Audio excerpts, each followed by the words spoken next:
Welcome to MTG Ectoplasm, your home for spirit travel and Magic the Gathering. This is our IRL edition. I'm your host, Dwight, aka D Blanco, a medium that wears an extra large. You can reach out to me on Twitter at MTG Ectoplasm, or you can email me directly at mtgectoplasm@gmail.com. Let me know how am I doing. Am I doing a good job, a bad job, or maybe I should quit my day job? And then do me a favor. Like I tell you each and every single episode, there's a thing called algorithms. I have no clue what they are. They sound like they're rhythmic, something you could do a calypso dance to. But no, realistically, what there is math, and I'm really bad at it. But if you don't hit that follow, like, subscribe button, that means other people won't know about this show, and that's a really darn shame because this is a pretty darn good show, and this is a really fun episode tonight. So hit that follow, like, subscribe button, and then tell your friends and family about the show, because if you like it, you know, I know, we both know, we all know they're going to enjoy it as much as I do now, or you do as well, shall I say. Now, I want to thank everyone who's joined us around the world, because this is a global sensation on Spotify, Google, and Apple Podcasts, but we're starting to build on YouTube, on Twitch, and now on Twitter. So thank you for joining the Spirit Squadron. Now, ladies and gentlemen, let me just introduce the one, the only, the individual who I call the Ravishing One. She's the young lady who makes most of the graphics and does all the behind-the-scene work to make the show possible. Let's welcome in the Ravishing One, the Ravishing Renata. How you doing there, Ravishing? Thank you. I'm doing quite well. Hey. Now, before you started the show, before we bring in our special guest, you sat there and said, hey, you know what? I got some news. Something happened. What? Pray tell, because I have no clue what's going on. What is going on? Share with me and the listening and viewing audience what's going on. We have launched our online merch store. What? We have a online merch store? Are you crazy? Oh my God! What is this? Wow, this is beyond the look at this face of surprise. Listen, get your MTG Ectoplasm merch at mtgectoplasm.com. Hey, and you got men and women sizes? Men and women. Wow. And what I love here, ladies and gentlemen, if you don't know, you got the regular MTG Ectoplasm show, you got the IRL, which this is the IRL edition, and look what's there. Gameplay. That's right, because I'm playing live now on MTGO, and hopefully you get to see me, you know, kicking people's names and taking their ass, or taking ass and kicking names. I forget how it works, but I'm doing something of the sort. And hopefully you'll enjoy the gameplay, and you know, you'll learn, and I'll learn how we play spirits together. So, Ravishing, what made you come up with this? Well, we've been talking about the merch store for a while, so we decided that, and have a lot of requests for some of our merch, so we decided to go ahead and go with it. I know we've had some requests from a young man from Germany, one from Brazil, other ones from Greece, Italy, and Japan. So I want to thank all those viewers and listeners around the world who said, hey, I want an MTG Ectoplasm shirt. And you know what? Big events are coming around right now. If you're unaware, in the Philadelphia area, they're having a Commander Con that's coming up sometime in June. I know my friend's going to talk about it coming up, but why not show your team spirit? Hold on. Oh, that's a real bad dad joke. So why don't you show your team spirit and join us, MTG Ectoplasm, and who knows? I don't know if you see there, but there's a coffee mug that looks just like this one. And you know what? I think the beverage tastes a little extra more delicious. Yes, it does. So thank you, Ravishing, for sharing that with us. You know, thank you for doing the hard work, the legwork. I don't know what other work you do, but thank you. You're welcome. All right. Now that the pleasantries are over and said and done with, it is now time to bring in a young man who has been on the show multiple times. He's not an old Dan. He's a new Dan. That's right. He's the one you can find at Fires in Atlantis on Instagram. The one, the only Dan. Welcome to the show, Dan. How you feeling, my friend? I'm good, man. How you doing? No, look at you sleeping. Shuffling the deck there. I see. Oh yeah, I'm just gotta keep my hands busy. You know how it goes. Okay, as long as you keep them busy, above the table and playing with cards, we'll be still good friends. You put the cards down and you go underneath the table. This changes from a PG show. Hey, went from PG to the PG to PG-13. Not no bueno, my friend. So Yeah, how it you gets doing? How rated you R when I feeling? drop those cards. Huh? You always love to drop those cards. God forbid You know me. I you go to drop cards. yeah. God forbid you go to prison, you drop the soap. Oh So no. no, yeah. Oh no. So Dan, thank you. I want to thank you for coming on. This is what, the third, fourth, fifth time you've been Oh on the god. show? Yeah, it's been a number of times. I think this is the tannest I've been on the show so far, though. I know you. Like looking at myself, I'm like red. Yeah, let's see. You Weird. you must be doing some yard work or playing with the chickens in the background. Oh yeah, I was on a motorcycle. Oh, with the motorcycle. Okay. Yeah. Yeah, my motorcycle riding begins on, I believe, on Saturday and Sunday because it's supposed to be beautiful weather up here in the Northeast.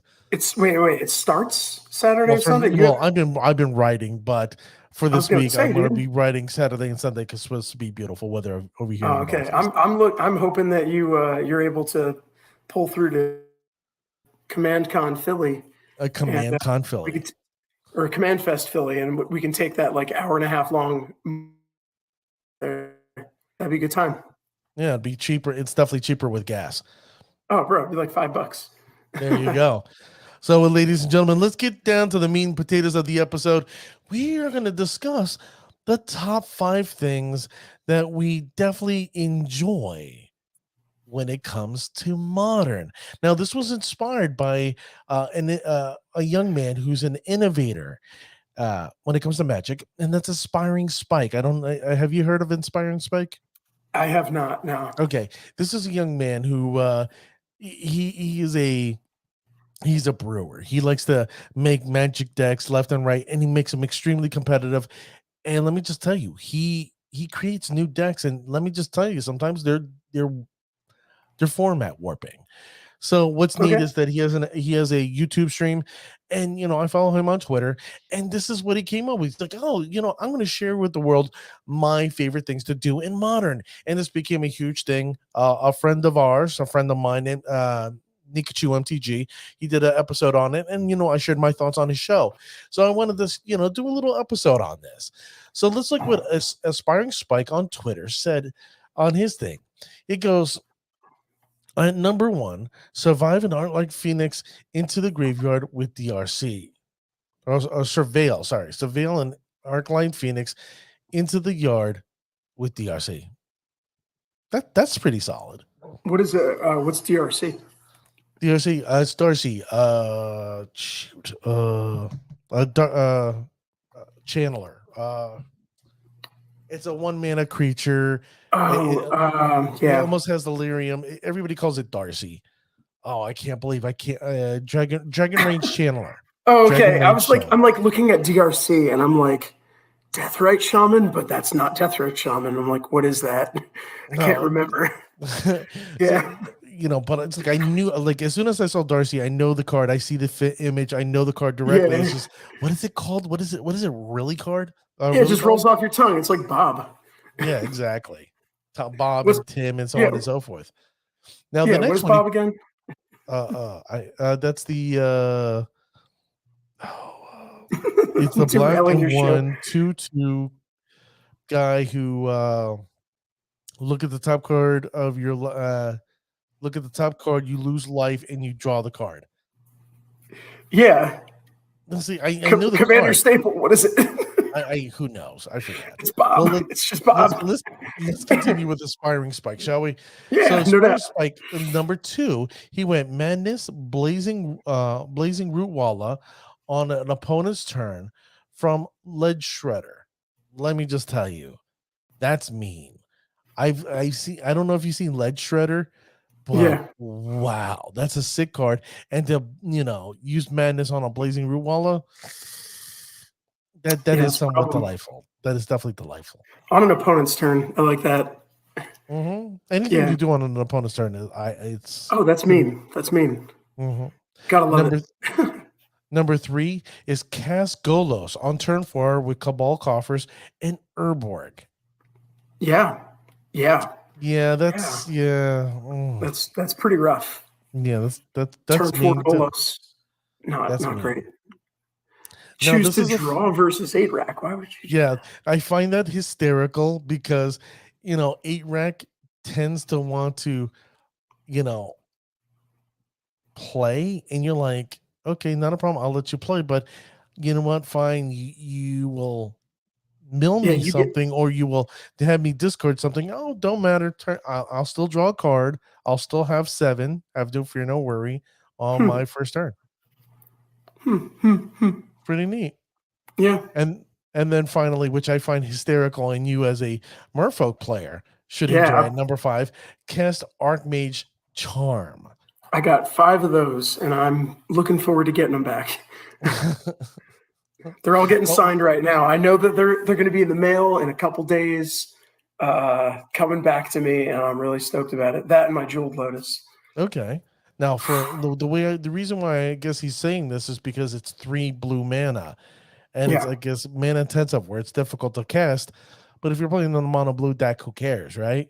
Oh yeah, but no if doubt. You're not playing in a mono blue deck, that can be a little tough. Yeah, you're playing Esper or Bant, and then getting all 3 blue for an Archmage's Charm. I mean, that's a feat in itself. So some people can throw it in. Is it? There's a lot of is it decks out there. Anything's possible. Hey, why not? I've got my Merfolk deck's Dimir, so. Hey, you do you. You do you. Yeah, go with your unique style, right? Yeah, actually, I think technically it's Esper, but it is what it is. All right. Well, let's see talk about that later. Yeah. Now let's look at the next individual, and it's our friend of the show, Andre Segura, the Spirit Master. You can find him on Twitter at Spirit Squad and MTG, and at number 1 he puts 3 fairy, where it's Teferi Time Traveler mounts my own Spellqueller. That's not bad. Bouncing his own Spellqueller back to his hand. Now Spellqueller. Can you? What does Spellqueller do for us again? And why would you want to bounce it? Okay, Spellqueller is an instant. Excuse me. I really misspoke. It's a generic, a white and a blue creature, 2/3. So it has a nice little butt. It's a flyer. When it comes into play, exile a card that has been cast, and then if Spellqueller is put into the graveyard, or removed from the battlefield, that card that was cast can be played. Ooh. Yeah. So with Teferi Time Traveler, the cool thing is that because you're bouncing the Spellqueller, that allows them to play the spell, right? But the problem with that is Teferi doesn't allow you to play instants, or doesn't allow you to play cards at instant speed. So that card they get to play again doesn't happen. It fizzles out. And the best part is, because the fairy's bouncing the card back to the hand, we get to draw a card. Yeah, so it's like a nice, wonderful 2-for-1 for us. Yeah. It's a positive 2-for-1. So that's pretty neat. So as a Spirit player, extra value out of your extra Spirit. Amen. I just got done picking up 2. Oh, you got those nice Spellquellers, right? Oh yeah, I got the with the secret layer ones. Those ones they just came out, right? Yep, a little while ago. Yep, and then I picked up Teferi Time Traveler, the stained glass etched versions. Nice. So those are pretty. Yeah, that's nice. I don't think. Oh wait, no, I think I do own a Thrift Fury. I think that's in my Galea deck right now. Yeah, okay. Pretty sure I have that there. That's kind of like my middle of the road. Like, I'm going to throw some nice cards in here, but like also I'm going to keep it held back a little bit because I don't want to dump crazy. I don't want to get crazy with that one. You know me, I'm more of a Commander player. However, I do play myself some Modern, and I've got some fun decks that I really, really quite enjoy. I hear you. But, with the pandemic, it's been a little bit. And with my cards getting signed right now, I'm just like, I don't want to play it if it's not optimal. No, I hear you. Well, let's keep on going with Andre Segura's list. At number 2, he pulled Fulminator Mage, Your Lands, Resolving Living End. Weird. Fun. Weird. It's Yeah. interesting. It's like, do I really want to get rid of my land? Hey, sure, why not? That's number 3, solitude. Solitude, your death shadow, other one dies. Yeah, what does it mean other one dies?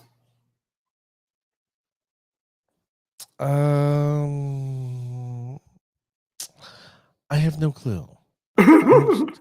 Basically, what I'm trying to think is that he's going to exile a death shadow, and basically, it's no longer dead; it's just gone.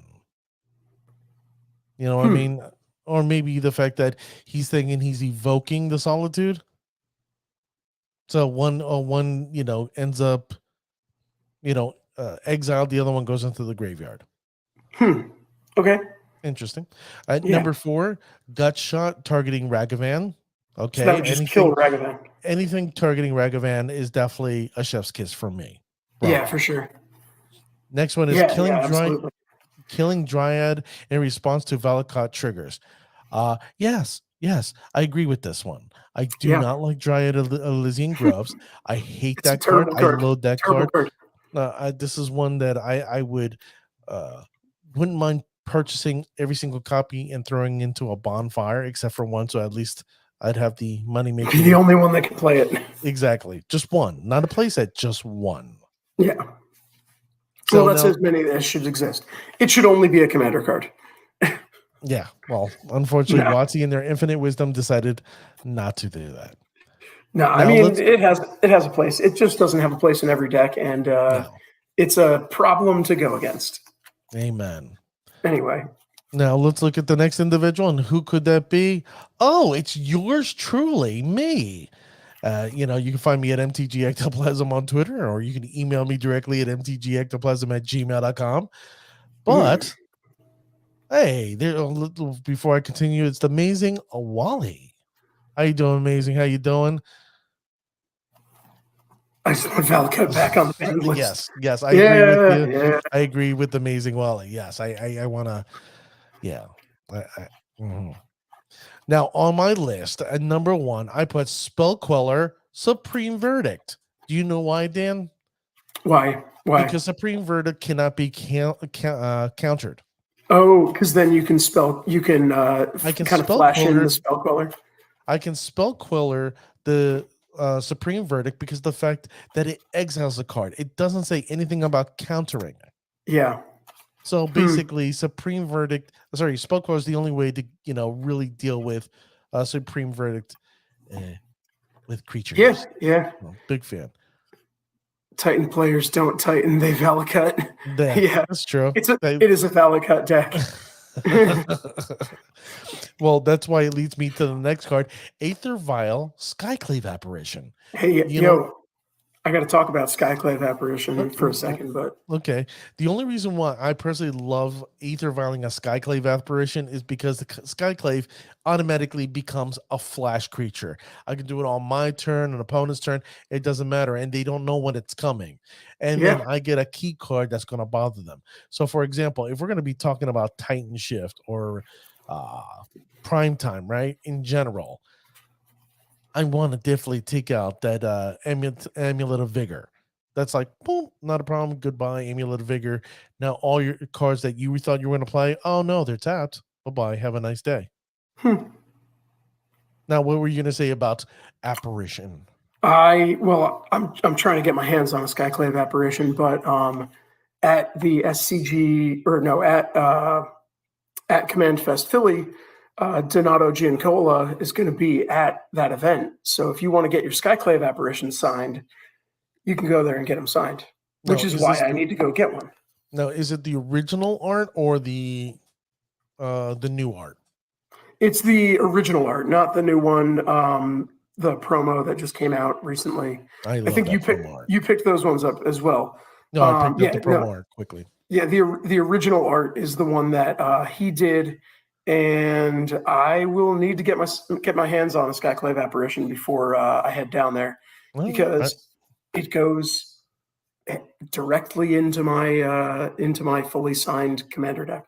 I might have a foil one for trade. Just saying. Oh, is it full art? I'd be super into that. No, it's not full art. Oh yeah, No? yeah. I do have full art ones for trade. Ooh. I might consider that. I'll Now, take a couple of them. I'm looking for them, so I'm in the market. But you gotta get it in my hands soon, otherwise, Greg's Games over in Hamilton is going to get my money instead. Okay, well there you go. Talking to a sponsor of the show. At number Who? 3, I What? put Shacklegeist ability on a fatty. Now I don't know if you know Shacklegeist, but Shacklegeist is tapping 2 spirits, and then you get to tap down a creature. For example, Prime Time, something we discussed before, especially with Amulet of Vigor and dealing with Dryad of Elysian Grove. You know, Yeah. if we can tap down Prime Time before he, attacks, oh, guess what? They do not get land. No, not for you, not today. Good day, sir. So that's my number 3, because it feels so good to just tap down these fatty creatures that just want to come in and smash you over the head. Oh yeah. And Shacklegeist keeps it tapped if I'm not. It just keeps it. It just taps it for the end of the turn. That's Oh, it's just until end of turn. Yeah, Okay. it doesn't give it that frozen or frost ability. You're gonna have to let me totally play love. your spirits deck someday. Dude, you name me which version you want to borrow, and I have. I want to borrow a. You know me, I like to shut the game down and force concessions rather than actually win. So, do you have a build that does that? I do think I may have a build like If that. you got a build that does that, I'd be super interested. It's not about playing Magic; it's about stopping Magic from being played. I'm actually building a Rakdos version of spirits. What? Yes. That's not a thing. Oh, it's not a thing, but I'm going to try to make it a thing. That's not a thing. I'm trying to make a Rakdos version. Black red spirits. Yes, why not? That's Why not? nuts. That's nuts. Exactly. All right, I think while you're at it, I should do a Rakdos Merfolk. Try it. Why not? Yeah. If there is such a thing as red merfolk. Yeah, I'm gonna do mono blue goblins as well in next deck. Okay, good. There you go. At number 4, I went Moorland Haunt after a board wipe. I love doing this because the fact that, my opponents tend to do board wipes exactly like Supreme Verdict. And if I don't have my Spellqueller handy, on your end of your turn, I have a little 1/1 spirit that's going to whack you in the head. Yay me. It's super fun. It feels great.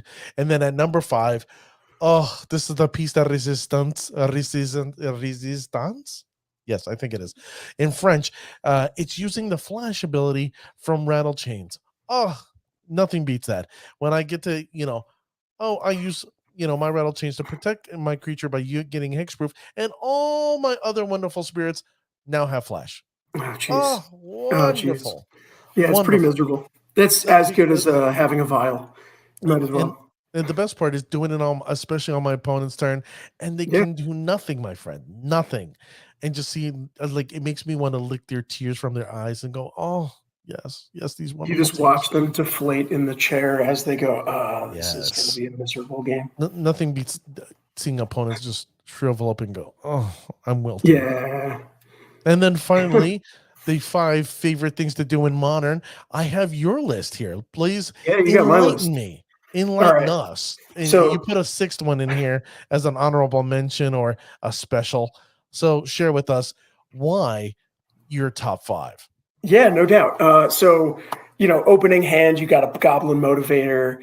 It's just a 1/1, if I'm not mistaken, that you can tap and give another Goblin haste. So you play that turn 1. Doesn't seem all that threatening, but then turn 2, you got no blockers on the opposite side because they're building a board state. You got a Warren Investigator that when it hits, you can put a goblin from your hand into play, but it's got double strike. So on your first hit, maybe you drop a Goblin Matron that allows you to search your deck for a goblin card and put it into your hand. And then you drop another goblin. Could be anything. Could be something that pumps. Could be something that dumps more. There's a lot of fun goblin cards out there, but having a board state with 4 goblins on turn 2, and then having that defensive line that your opponent's then going to have to deal with on turn 3, including more hits from that Warren Instigator, possibly dropping some other things like a pile driver, or I got a ton of really fun goblin cards in there. But it could be a really, really fun, really frustrating situation, especially when you've got cards that limit your opponent from blocking, which Goblins has a couple of those, which is really fun. You just keep doing the motivator, keep drawing cards, keep beating face, and then you walk away. Second thing, maybe when you play that Goblin motivator and you land that hit, you drop a Goblin King. Next turn, you drop a Magus of the Moon.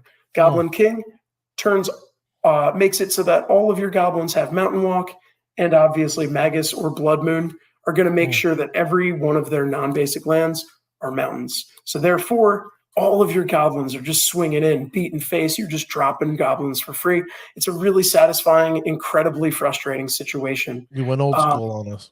I did go super old school. I love my goblins deck, man. Next thing, move on to my zombies deck. This one's built off of a deck that I used to play in Standard, which was back in the original Avacyn block, around when Phyrexia was in Standard rotation. Right. So you'd play in this deck, you play Thoughtseize or anything that's going to get your opponent to either discard cards or you look at their hand and make them get rid of something.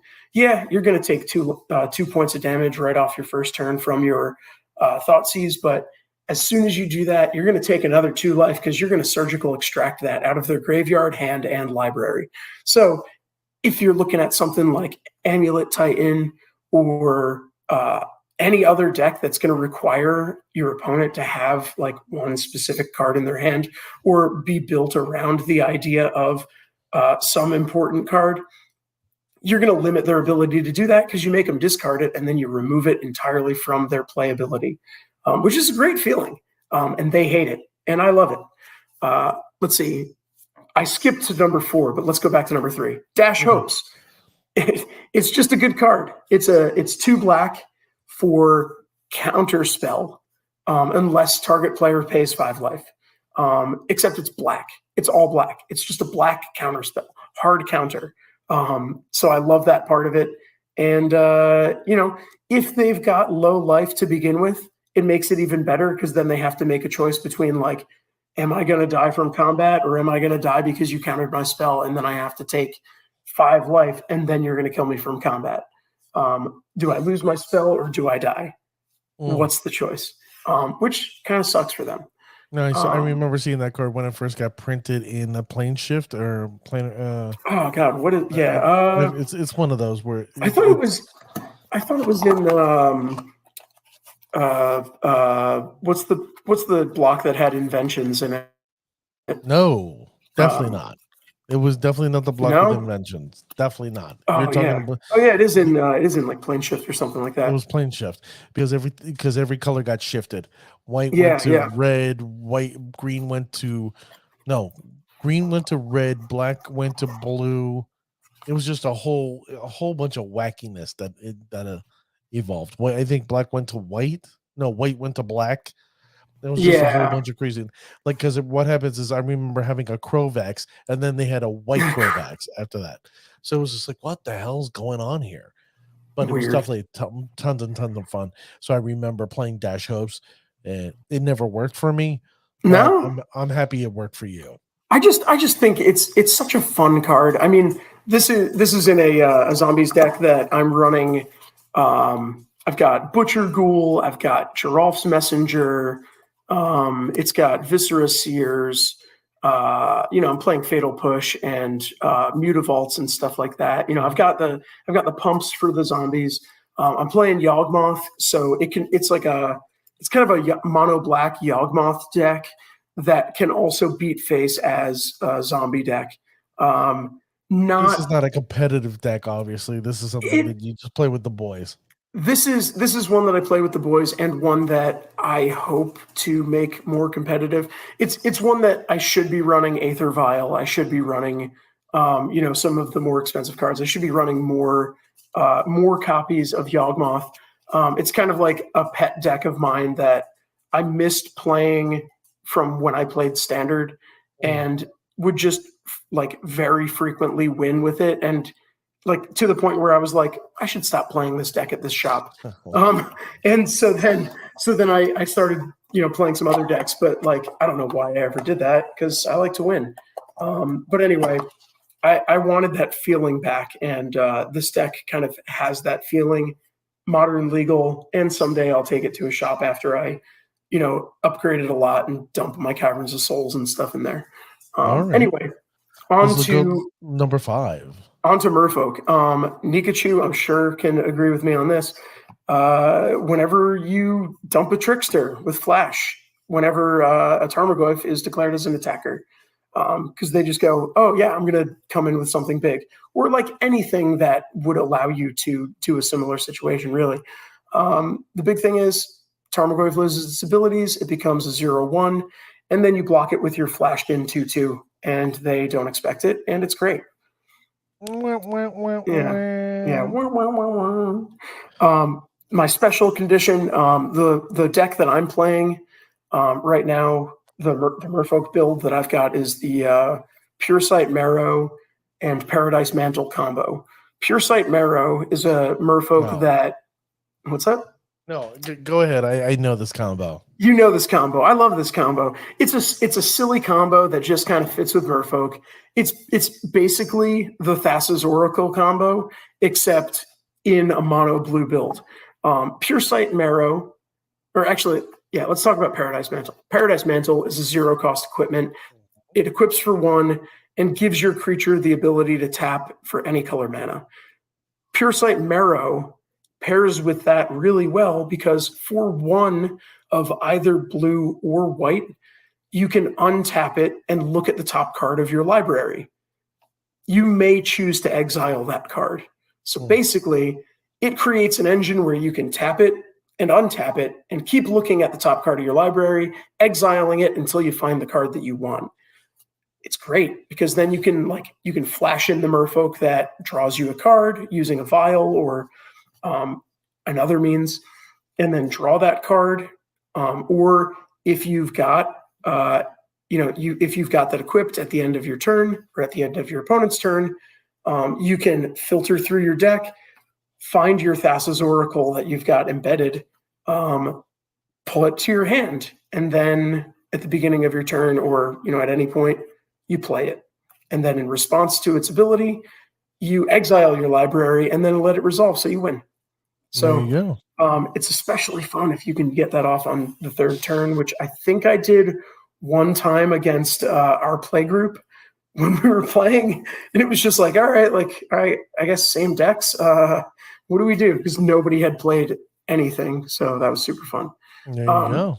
Those are my satisfying events. I especially like the Goblin Motivator line, but it's always fun when you can unexpectedly combo off in a deck that isn't really meant to play combos. I hear you. So there you go, ladies and gentlemen. These are the 5 favorite things that we do in Modern and that we enjoy playing. This is something I enjoy having fun with, and I know Dan had a particularly good time putting his list together. I did. But, I want you to come out here, share your love. If you're watching live on the show, do me a favor, hit that follow, like, subscribe button first of all. But second of all, what is your top 5? Dan and I would definitely be interested in hearing what you have to say. Yeah, I would love to. Now, I'm always down to talk Magic. You know that. There you go. As you said before, we're going to end up probably going to the SEG Commander Fest, Commander Con, yada, yada, yada, in Philadelphia. The only thing right now, it's a little bit of the cha-ching right now. For those who don't know, I'm going to have LASIK eye surgery, which is going to cost me about $4,000. So it's like, can I squeeze in a couple dollars here and there from begging the Ravishing Renata? You know what you need to do. Ravishing, any answers that do I have permission to go? And do you have the money for me do you have the budget money to go? We'll see. Wow. We'll see. There you go. I didn't get blocked, but we'll see is the answer. You can always set up a Patreon so that your supporters can subscribe and like and help fund your trips to the SCG events. Additionally, follow his OnlyFans. they can go to our MTG Ectoplasm store and purchase some of our merch. Wow. You wow. could and you should. See, look at this, ladies and gentlemen. I'm the humble guy who just says, "Hey, watch the show. Don't worry about anything." And this one and this one over here, like Sharks. all about that. See, I'm humble. I'm just humble. Okay, so I'm the yeah. most humble. I'm more humble than anybody. Yeah. So with that No, being you said, are. You good? So as we were talking about the SEG event coming up in Philadelphia, brought to my friends at Card Titan. I'm big fans of those guys at Top Tech Games down in Haddonfield. I think Haddonfield, New Jersey, or Haddon from New Jersey. I'm pretty sure it is Card Titan that's actually doing the event. I don't think it is SCG. No, oh yeah, sorry. I they're gonna kick my ass next time I see it. I know Miles, the general manager at Top Tech Games. Like, what are you talking about, you jackass? Like, I'm good friends with Miles. I love Miles. At Top Tech Games. I've never been there, dude. We should go. Yeah, it's a. Let me just tell you, that's an amazing spot. I love Top Tech Games. Unfortunately, they do not have a place for people to play yet. It is coming. They're yes, thank you. They're going to expand. Right now, they're trying to buy a new shop so they can expand.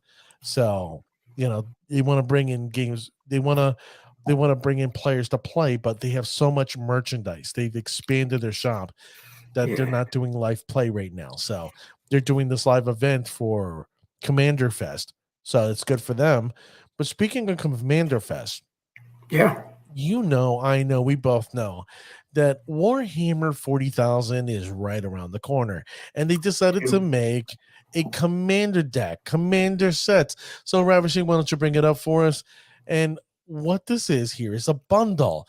It's an MTG bundle for Warhammer 40,000, and in this bundle you have the Ruinous Powers, the Necron Dynasties, the Force of Imperium, and the Triad Storm.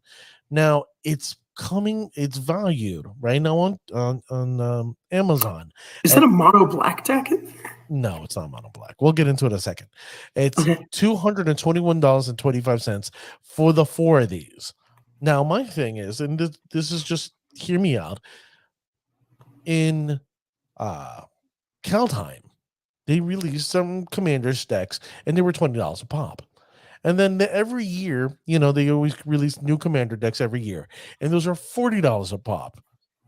Now, this is Warhammer 40,000. This is this is for the Universes Beyond, and you have 4 of them for $221. They're basically going almost $55 a piece MSRP, and WotC has no MSRP. I mean, they have no MSRP. We all know that. Yeah, they don't. Allegedly, no MSRP. Just like there's spoilers. Yeah. So here's my question: are you going to invest $15 more on a product within our product in MTG?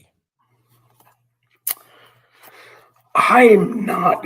I probably won't invest the extra money to buy those.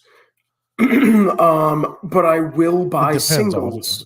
I mean, obviously, it depends on what's in the decks, obviously. Yeah, that's the big thing. I mean, here's the thing. Those are going to increase in value. But first, they're going to drop in value. So buying them for $221 right now, I don't think that's the right move. If you look at historically what decks are running for, I was just looking at it the other day. You can buy one or two of the more recent commander decks for like $30 on Amazon right now. Yeah, it's not from your local game store, which is a bummer. But at the same time, we're looking at an Amazon price, and I'm sure that that's going to drop at some point. So is it worth it to pre-order it right now for the MSRP or higher? No. If you want singles from those decks, buy them whenever you want them, because, singles fluctuate depending on how useful they can be. But I would recommend waiting on buying those, and that's probably what I'll do. I'll pick out the 1 or 2 that I think are going to have the most value long-term, or seem to have some decent cards in them that I think would be useful beyond just from those decks. Mhm. And then I'm going to keep them sealed and save them for like, I don't A know, rainy day. when my kids graduate college, somewhere around there, save it for like 15, 20 years when they, after they've been all opened, and then there's very few that are sealed. Mm. It's just kind of one of those things. I will buy singles when they are released and when, they seem to be decent in a couple decks. That's kind of how I view them. I'm not really a huge 40K fan. Not that I really know anything about it. It's just that I haven't played it, so it's not something that I particularly care about. I think it's I, neat. I personally, I I've seen the little figurines. I think they're pretty yeah. badass. I don't know. I like the only thing I can, and this is going to be an insult to them, and I apologize Oh no, 100%. no insults. But to me, it's like hero clicks. I don't know if you ever seen those, No but idea. it's that's how I look at this game. It has to be something comparable or something within that spectrum, and that's my ignorance. But for $221 for 4, Yeah, it's a lot of that's money. pretty steep. Yeah, Now here, I imagine that those are going to drop down to like $40 after a little while, and you'll be able to pick them up pretty cheap because the market's going to be saturated. I don't know how many people are like how many Magic players are like. I'm sure there's a pretty substantial overlap yeah, between Magic players and 40K players. I I'd say do also there should be appreciate. good 10-15% on Magic players that I'm play certain 40. that there are, and just like a lot of the other crossovers that they've done, like they did Transformers, which I think has like a pretty big following. Dungeons and Um, Dragons. yeah, D&D. I don't know how much that increased the sales of the cards, but I'm sure that it did bring up a number of them. I know that my brother-in-law used to play Magic a long time ago. I was given a bunch of his cards when I was like rebuilding my collection, and they've been incorporated into a lot of decks that I play now. In fact, this Goblin deck has a number of them. And I know that he mentioned that he was going to pick up some of the cards or some of the decks from Baldur's Gate because he thought it would be a good time to, kind of get back into it. That's what it was. It was the Adventures in the Forgotten Realms. Those decks, I believe, were $30 on Amazon. Wow. So if you're looking to pick up some of the cards from those, they're pretty good, and might be a good time to pick them up and put them away in a closet for a little while. Well, let good me ask you a investment. question. Yeah, what's up? Within the last year, we've had a lot more of these collector packs and collector boosters Yeah. and collector boxes. Here's my thing. You and I tend to be, unless we want a particular thing, we tend to be very frugal. That's fair to say, right? You have 2 kids. You're on a limited budget. I'm married, which automatically puts me on a limited budget. But don't give me that look, Ravishing. Don't you dare give me that look. Renato, we love you. So, Let Dwight play Magic. so with this being, let me get this right. How do you feel about the collectors, just in general, just in The collector's editions, the cards. Yes. I like that it makes the availability of singles and alternate artworks more accessible. I think the problem with the collector boosters is that they are a lot of money. But what I've found is that the value is a lot of times there. At least like the face value. If you're looking at like the mid value of the card. If you're looking to buy them and then like trade them into something else, you're not going to make money because you're going to be selling it at like half of TCG low. So you're never going to make your money out of buying those cards to resell for the value if you're trying to sell them as bulk. And if you're trying to resell them individually, you're going to end up spending a lot of time, and you have to consider that in your investment. The big thing that I think is that when you buy singles, they're more accessible and they're less expensive than they would be otherwise. Mm-hmm. And it gives the option. It makes the basic versions of the card less expensive than they would be. I think that's probably the biggest thing out of it. Where you go. I see. Yeah. I see what you're saying. Now the It only makes reason, yeah. Now, the only reason why I bring this up is, Renata, if you can hit the next slide, is the fact of this. Yeah, I know. I don't know if you saw Saw this, that. but this is a commander deck, and then they have collector editions. Now, allegedly, and everybody's speculating that these cards are going to be all foiled. So that means, ladies and gentlemen, instead of going out there and buying, a deck box, get yourself a Pringle can, because guess what? That's probably more than likely what's going to happen with this commander set. Yeah, I think you know what I think that it does make like this is going to allow the collectors that want to save it and hang on to it for the future, or just have a really fancy deck.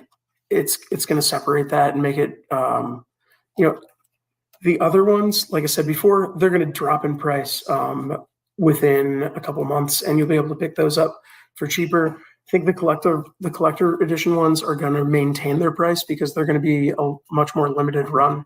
And I think that WotC has a better handle on not flooding the market with their collector's edition items to keep the prices relatively high. I mean, if you look at basic booster packs, you can usually pick them up after standard rotation or after a while at a discounted rate, whereas the collector's editions and the foil packs and whatever, I haven't really found a steep discount on those, and they seem to bounce back pretty quickly. Like Modern Horizons packs right now, set packs and collector boosters, they're easily 25% more than they were when Modern Horizons was around, but you can still buy the 3-pack of Modern Horizon, just regular packs, like the 3-pack draft pack, on Amazon for like $20, which is about what it sold for originally. So I like that it allows you to bling out your deck, which I'm a huge fan of, but also makes the game accessible for anybody who wants to play. Like, you want to play Modern, you can play any deck for like, a couple $100. If you're playing with the basic versions, non-foil and all that stuff, or you can really go all out and then get the alternate arts and the foil versions and, basically every bell and whistle and end up with a deck that's as much as your car. So I think the variety in their strategy is ultimately good for the game. I think that's kind of where it is for me. Well, this deck that we have in front of us is called the Ruinous Power. It's a Grixis deck, and Ravishing, the card is there, and it made it, we had the difficulty trying to figure it out real quick. But why don't you read everybody what this card is and what it does? Oh, I'm sorry. I took off your microphone. There you go. It's Abaddon the Despoiler, legendary creature, trample, mark of chaos ascendant. During your turn, spells you cast from your hand with mana value X or less have cascade, where X is the total amount of life your opponents have lost this turn. Wow. That's pretty solid. For a 5/5 creature, it's a Mercedes Warrior, and its mana cost is 2 generic, a blue, a black, and a red. For Grixis, that's pretty damn good. Yeah. You can't beat a 5/5 for 5 that has an ability like that. That's for sure. It's fair and balanced, as they say. Well, yeah. Thank you, Fox News. So yeah. So this I saw this commander. It had me interested. I was like, okay, this is pretty interesting.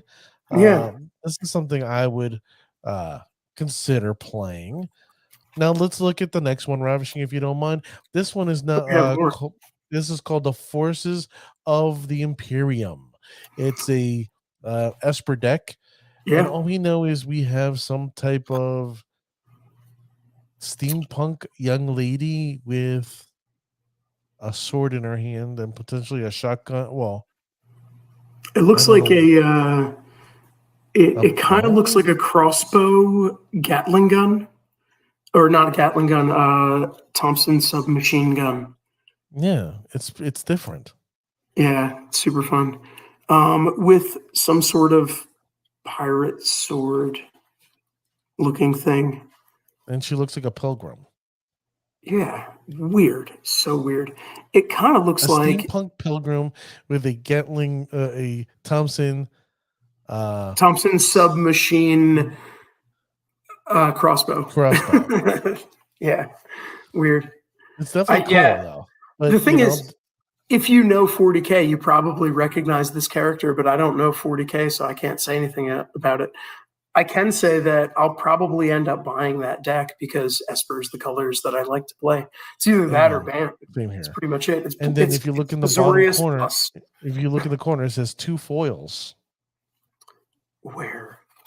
Underneath the 2. On the blue, the blue one, the regular commander deck, not the collectors. Oh yeah. Okay. Yeah, I mean that's pretty standard. Mm. Yeah, I mean it kind of looks like the contents of those $20 decks. Yeah. But realistically, they're going to be more. Yeah, they're going to be more. Now let's look at the next one. You can probably pick it up for like $30 in a couple months. So. Maybe. Let's look at the next one. Yeah. And the next one is Teamer. This is Triad Storm. Now, I don't know what that thing is, but it doesn't. It's scary. It's Tranid. Storm. Tyrannid.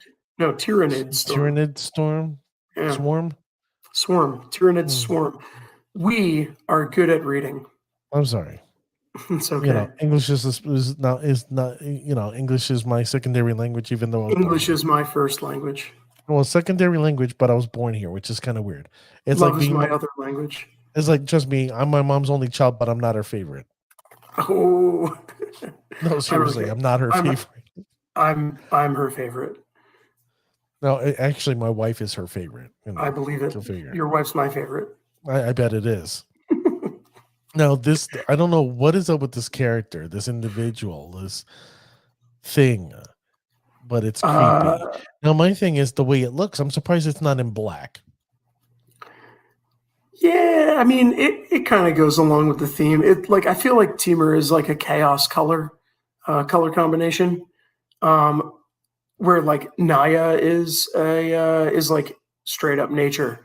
Teamer is like chaos nature, and this kind of goes along with that. Okay. I could see it in black for sure, but also I don't think it's off theme for Teamer. Okay, now let's look at the next one, shall we?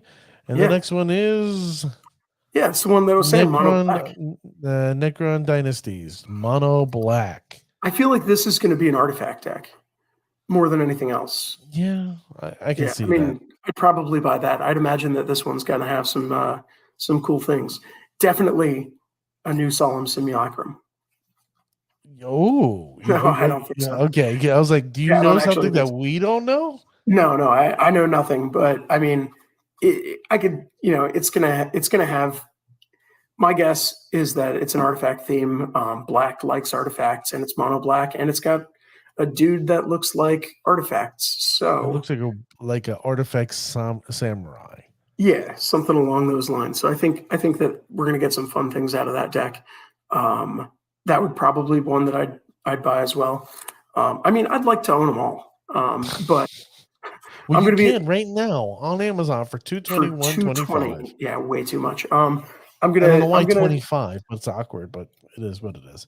I'm going to buy singles, and then I'm going to follow the price trends on the cards in the decks, and then I'm going to decide which one of these is providing a format warping card that I should buy this deck and then keep it sealed for a while. Now, as you see, they do come in, all of them do come in regular and the Commander Collector's Edition. Yeah. You want to double your money in like a couple years, you buy the regular. You want to quadruple your money, you buy the Collector's Edition. Well, I'm not going to sit there and say that because I don't want people going, hey, I heard that on MTG Ectoplasm, and Dwight, you owe me money. No. That's New Day. I would owe them money. I would owe you money. But none of my statements are binding, and I am not legally responsible for your money. You are. So you do what you wish with it. I'm just saying this is what I would do. Holy my God. This is what I wanted to show you. Now remember, Yeah. the original ones were $221.25. Yeah, Now, that's a ladies lot. and gentlemen, if you want to get your hands on the collectors, the bundle of these decks in collectors, $548.33. Now, I don't know where these people are getting these cents from. 25 cents, now 33 cents. Yeah. But holy jeez. Yeah, that's too much, man. I mean, too much. Yeah. I mean, don't get me wrong. I'm not going to call myself a whale. Okay, and I'm far from a whale, but I am a person who doesn't mind spending money on a deck or money on cards to make pimp out my deck. I have no problem with. I think they called it foil flexing. Bro, I'm a I'm foil all down. flexer. You I'm know an me. Arnold Schwarzenegger of foils. All right, I'm down with the flex. Oh yeah, hell yeah! Give me, my whole deck is flexed out Bro. in modern, not in Pioneer because I'm trying to stay cheap. Very cute, very honest. Yeah. Now, what's pretty funny? Very honest. Yo, I got this one the other day. Okay, you Mr. AP, Foil bro. flexing right now, and Foil flexing. autographed and signed. It's an artist proof. Wow. Yeah, super nice. So right now, if you wanted to purchase these collector edition commander decks individually, by what these people are saying, it's going to run you $137.08. $137.08. Now, mind you, this is what I'm going to say, Dan. I know, we both know, we all know, even the young lady next to me knows. This is a 100-card deck. Generally speaking, with the exception of the lands, with the exception of the basic lands, these cards are usually a little bit more than $1. And how many basic lands are we're running around? 37 basic lands. So you're telling me about 63 total cards in there are worth $137. I mean, if they've got special art treatment and foil, I could see it. I think the thing is they're worth more sealed than they are played. But which one are you going to hedge your bet against? Which one are you going to be one of these people that go, you know what? I'm going to see what all the deck list is, and I'm going to go after the one I think is the most badass. I'm going to buy the collector's edition, hold the collector's edition version, in a temperature control, moisture, non-moisture area. So that in my basement, in an old cabinet next to a sump pump. There you go. Yeah, where your regular collection is. Yeah. So, are you going to be one of those people and go, $137? This thing's gonna potentially. Yeah, I don't know. If I was into Warhammer, I'd probably buy all of them because that's an expensive hobby, just like Magic is. Don't be cheap. I don't know. I don't know. Don't be cheap. Come on, you can afford $548. Then again, I did buy 2 of the My Little Ponies. Yeah. Well, you are a school teacher, and you got your New Jersey pension coming up.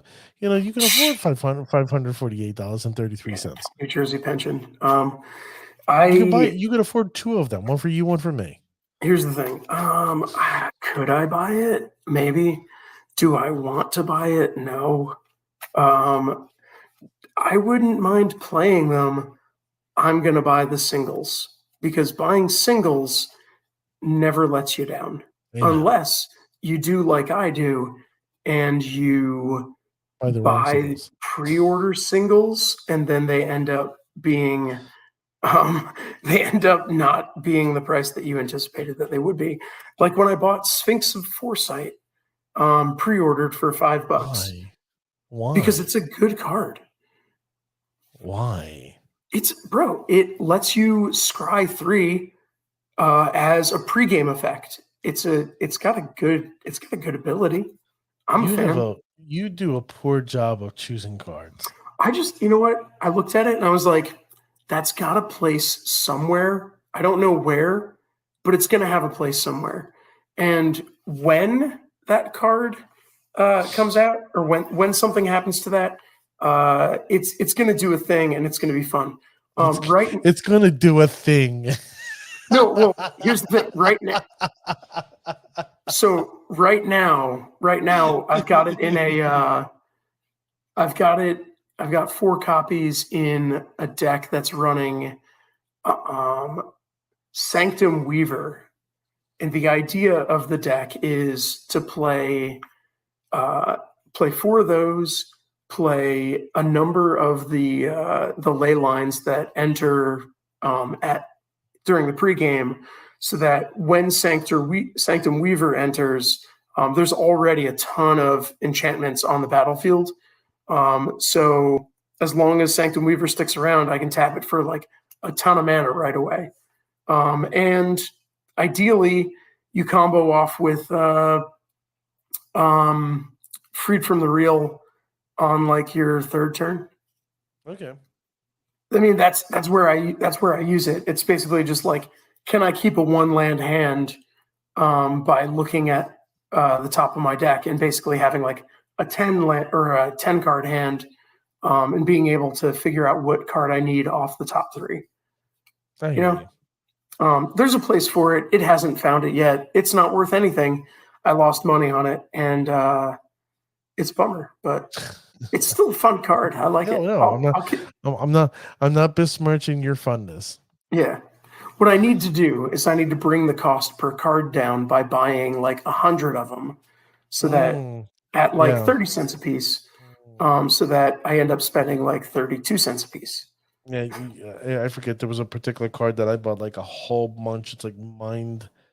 I forget what it was called. Some weird Gaia's Cradle. No, it's I forget. It was some weird brain that flies. It's a white. It's a generic blue and red. It's a sick card. What I thought was a sick card. I bought like a whole bunch of foils in it, and it just did nothing. So it's like, great. Yeah, but you know what?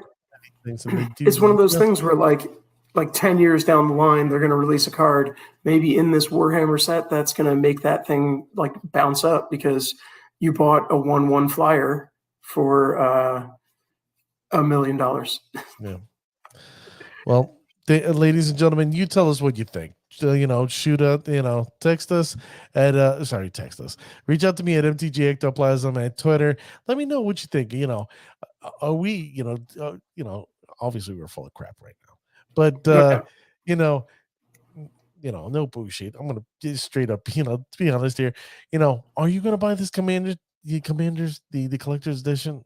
Yes. I honestly, unless there's one that's truly badass and I have to grovel my wife, it's a sell for me. I'm not gonna purchase this thing. I don't see the necessity, so it's a sell. I'm not gonna purchase, but what can I say? Yeah, that's it. You can find me on Instagram, Fires in Atlantis. Follow my bad art that I update infrequently and also don't check. So if you send me a message, I'll someday get back to you. You can find me also at the Command Fest Philly, probably on Saturday. I'll be playing my fully signed Heliod deck. Really excited about that, and probably Zaxara and Galea, and maybe Arabo and Kahira. All of those are words that mean things. Yeah. If I do go, I'll probably just bring my Melisson deck and maybe Edgar Markov, just because that deck is completely blinged out. But yeah, I need to improve my Melisson deck. You should bring Galea, and we can play Two-Headed Giant, and I'll play Zaxara, and you can shut my deck down. Yes, as my teammate. That would be fun. Two-Headed Giant smacking each other around. Yeah, Two-Headed Giant where we play against each other as a team. There you go. That'd be fun. Yeah, that'd be great times. Yeah. things that So have there you happened go. before. So there you go, ladies and gentlemen. This has been a unique episode of MTG Ectoplasm IRL. So do me a favor, hit that follow, like, subscribe button, and remember, the next time you're kicking your opponent's ass, make sure they say, "That's Bushi." We're out of here.